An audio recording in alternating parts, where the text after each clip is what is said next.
கன்னியாகுமரியில் தீப்பிடி தெரிந்த சுற்றுலா வேன், பொதுமக்கள் அலறியடித்து ஓட்டம். நேற்று இரவு சென்னை ஈச்சாங்காடு பகுதியைச் சேர்ந்த ஒரு குடும்பத்தினர் டெம்போ டிராவலர் வேன் மூலம் கன்னியாகுமரிக்கு வந்தனர்.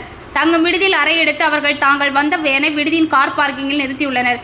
இன்று மதியம் 12 மணி அளவில் வேனில் இருந்து திடீரென புகை ஏற்பட்டது. திடீரென வேனில் தீ பற்றி எரிந்த நிலையில் டிரைவர் செய்வதறியாமல் திகைத்து நின்றார். அக்கம் பக்கத்தினர் தீயை அணைக்க முயற்சி மேற்கொண்ட போதும் பலன் அளிக்கவில்லை. தகவல் அறிந்து அங்கு வந்த கன்னியாகுமரி தீயணைப்பு நிலைய உதவி அலுவலர் ஜான் தாமஸ் தலைமையிலான தீயணைப்பு வீரர்கள் தீயை அணைக்க முயற்சி மேற்கொண்டனர். ஆனால் அதற்குள் தீ மளமளவென பற்றி வேன் முழுவதும் எரிந்து நாசமானது. பள்ளி விடுமுறை தினம் என்பதால் ஏராளமான குழந்தைகள் அப்பகுதியில் விளையாடி கொண்டிருந்தனர். நல்வாய்ப்பாக பெரும் விபத்து ஏற்படாது அப்பகுதி மக்கள் நிம்மதி அடைய செய்துள்ளது.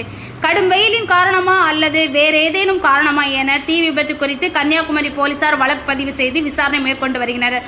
பொதுமக்கள் அதிகம் வசிக்கும் குடியிருப்பு நிறைந்த இந்த பகுதியில் உள்ள தனியார் தங்கும் விடுதியின் கார் பார்க்கிங் அனுமதியை நகராட்சி நிர்வாகம் ரத்து செய்ய வேண்டும் என அப்பகுதி பொதுமக்கள் கோரிக்கை விடுத்துள்ளனர்.